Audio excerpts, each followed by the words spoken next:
Hey gang, Mower Mike here live from Texas. I am excited today because we're talking about pressure washers and I got my new fancy Gillies hat, bright red, pretty awesome. So I went out today to start up my pressure washer, did a little spring cleaning. Of course I hadn't run in 6 months, and I'd say one of the top 29 things in life that pisses me off more than anything is when your pressure washer will not start and you're out there just cranking. You crank it about 27 times and it won't start. Now, today I'm going to talk about the most efficient way possible to fix your pressure washer, because 90% of the times your pressure washer doesn't start, it's because the fuel is not getting from the fuel tank into the motor. So we're going to clear all the passages from the fuel petcock and the carburetor without actually taking anything apart. So we're going to do this real quick, so strap on your boots and let's get started. Okay, so the first step on the old Powerhorse here is we want to look at the first restriction of fuel. And what is that? On a lot of these, they have a little fuel petcock here, which turns on the gas, turns off the gas. So we want to make sure that the gas is not getting restricted here, which on this one it actually has been, where these things get clogged up.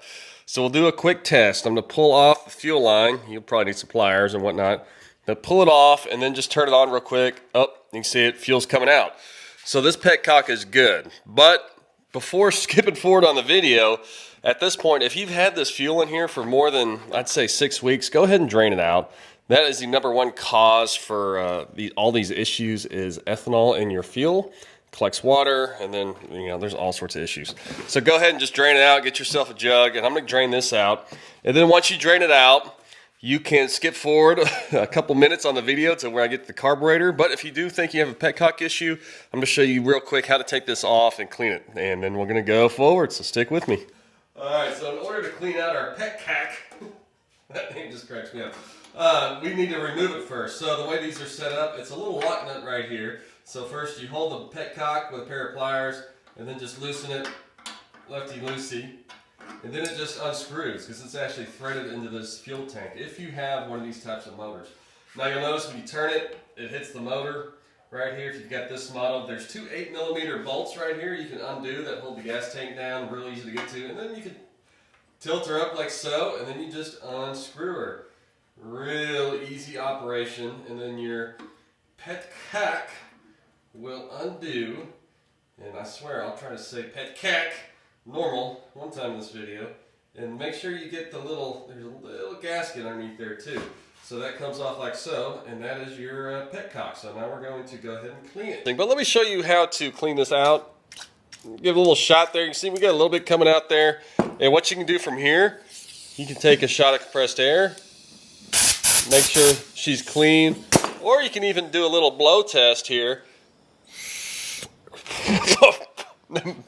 Get carb cleaner all over your lips, but you can't tell that if it's got it cleaned out. And if it doesn't, keep hitting it with some air, maybe some little brushes get in there, but make sure that thing is cleared out and you hear the air flowing through there when it's on. Now we got our petcock cleaned out. I'm gonna go ahead and reinstall it. All you do is you screw this back on, and then you tighten that lock nut up and hold this while you screw it back on. So I'll show you guys how to do it. Okay, ladies, as you can see, my pressure washer, we have gone horizontal with her. Now, make sure you don't have a whole bunch of fuel that's going to go spill out. It's better to drain the fuel out before you do this. But the way we do this, the reason we do this is that, well, we can get to this carburetor bowl.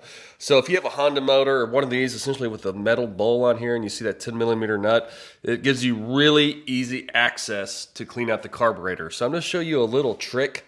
This is probably the only video on the interweb that you do not need to remove this whole thing, because what we need to get to is right underneath this little bowl. So just take your 10mm bolt and undo that sucker, loosen her up. Now you're going to get fuel. She's going to spill a little bit, so make sure your fuel is either off or disconnected. Oh, there you go. So all right, so we're open and I've got access, and I am going to try to give you guys an amazing shot up into that hole. Okay, gang, so I'm giving you guys an unprecedented shot up inside the carburetor. As you can see, this is the main jet. On these simple carbs, they just have one jet, and we need to get that jet out. So it's a little brass jet in there, and it is threaded into that hole, and it's got a little slot in it for a flathead screwdriver. So take a small flat-headed screwdriver and just unscrew that thing. It may be a little stuck in there. But once you get that out, then we'll go ahead and show you guys how to clean it. And you know, the way you do it, you just take a little screwdriver like so. Excuse my wobbly hands. And there you go. You'll feel it pop, unscrew it, and then once you get it unscrewed, you're probably gonna have to tilt this sucker back up, let it drop out, and then we'll show you guys that jet and how to clean it next. Stay with me. All right, so we've got our jet out, and what this does is that there's a vortex that creates inside the intake of the manifold, and it pulls fuel from that bowl we talked about up through this main jet. And if this is clogged, your whole situation, it's just not going to run. And this is the most common cause of why these things don't start, because it's not letting fuel through here because of ethanol issues and bad gas just sitting in there for 6 months. So the easiest way to do it is just take some carb cleaner, and the little straw should sit right there. Let's see if we can get a good shot. Oh, God, make sure to wear some eye protection and not shoot in your eyes like I just did. Look at that. All right, so we got a good shot through there. Now, sometimes it won't go through, and you need, you know, a little piece of wire. These little cleaner doohickeys, these are carb jet cleaners, and you shove these through there, as you can see. Also, a little piece of wire does good, and then also a little bit of air pressure. But in order to see if it has a good clean hole, let's see if we can get, oh, you can see it right there through there. You should be able to look at a light, or I guess a shiny can like that, and see a round hole. And that way, you know you got her clean. So now we got a clean jet. I'm gonna go ahead and just strap this back on there and get her started, and that should solve your issue. All right, gang, to install this little jet, it's just the opposite as it came off. Just make sure to put the slot towards the bottom. Slides in there, and you also may shoot some carb cleaner up into that intake and just make sure that's clean, but usually it's just the jet nozzle, and you just screw it in there with a little flathead screwdriver. It doesn't take much of a screwdriver. As you can see here, this screwdriver is a short guy. I cut it in half for little tight situations. All right, now that way, now we know the fuel is getting from the bowl into the motor. Also, sometimes the float where this little needle goes in here, this is how the fuel actually gets into the bowl. Sometimes that can be clogged, which you can test if you can blow through the fuel line and you can hear it come out there. Now, I'm not going to go through that just to keep this video short and sweet, but I do have a great couple of detailed videos I'll put links on with a Honda carburetor, which is this exact same setup that goes into the detail of the whole carb cleaning. But I bet you that for most of you at-home mechanics, this is all we need right here to make sure that petcock is clear. Tighten this sucker up. Make sure it's full of gas. That's pretty important, right? I'm such an idiot.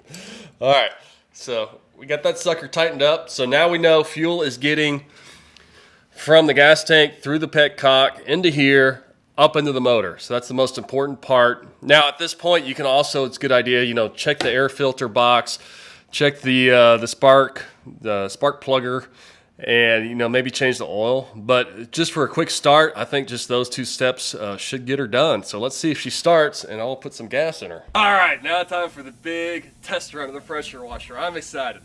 Now, with a pressure washer, this is a highly dangerous machine. So make sure to have some ear protection, keep them ears safe, get a good Texas Tech hat, eye protection, and some good old irrigation boots and some pants to make sure you don't blow your foot off. Because this is pushing 3,000 PSI, it'll blow a hole through skin like crap through toilet paper. So the first thing we want to do, you know, to start it, you want your ignition on, fuel on, make sure there's gas in the gas tank, and then we're going to go ahead and turn the choke on. And before you start though, make sure to pull the handle on the trigger here, because what'll happen when you crank on this, it'll build up pressure inside that pump, and it'll be harder and harder to crank because you got back pressure in that pump. So just hold the trigger, and either you can just give it a good shot, or if you're still having pressure, just keep it held while you pull the actual deal. So let's go ahead and give her a crank. Hopefully this will work out.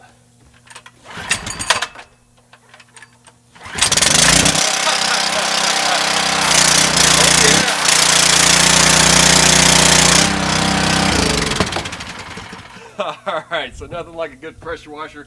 I can see she works like a charm. So, you know, just like I said before, the key with pressure washers is make sure you got fuel going from here into that motor and you should be good. So with that, please subscribe, and Mower Mike's out. See you next time. Whoa, we're not done yet. I'm gonna do a post-video wrap-up of this little pressure washer. Now, I believe a lot of the reason I'm doing this channel is to teach everybody through the stupid crap I've done and mistakes, which I've made a lot of mistakes with pressure washers. So I'm gonna tell you my top 2 lessons with pressure washers on things you should not do.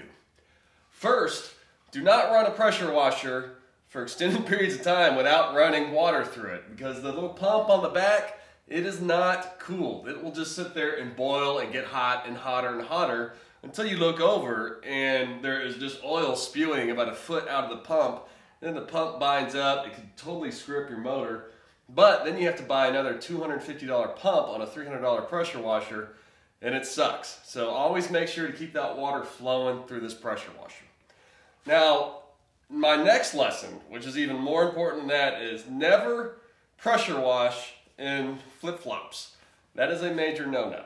So a few years ago, I was being a bit of a moron after I'd been drinking a little bit, and I was pressure washing a swing set, and the swing kept flipping back and forth. I was like, well, I need to hang on to that swing set, so I stuck my foot up there to hold it. And I was pressure washing a little bit, and all of a sudden that little wand popped, and it hit me about 2 inches from my foot, and it put about 3,000 psi of water pressure into my foot.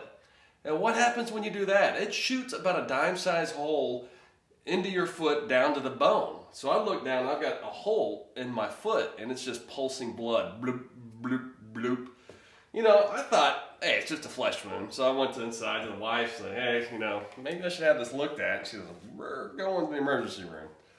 So, you know, I thought it was just a funny pressure washer injury. So we go to the emergency room, and they look at it, say, sir, you're going to have to go to the big hospital, not the small town hospital. This is a major issue. We're getting the ambulance. It's like, it's just a pressure washer. He said, no. What happens is that when you shoot yourself with a pressure washer, it forces contaminated water or whatever is running through this pressure washer up underneath your skin, and then it forces it up. Mine went up about a foot up my leg where I had contaminated water inside of there. And when that does that, then you've got major issues with infections. So to make a long story short, I had to end up going to a reconstructive surgery person. They threatened to cut my whole foot off, saying if it got infected. Thank God we didn't have to go that far.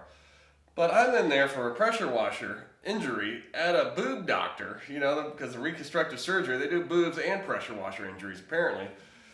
And then you've got to explain it to all the people at work why you're wearing like sandals and stuff and your foot's 3 times the size. So just please wear protective foot protection when you use pressure washers. Do not be a moron like me.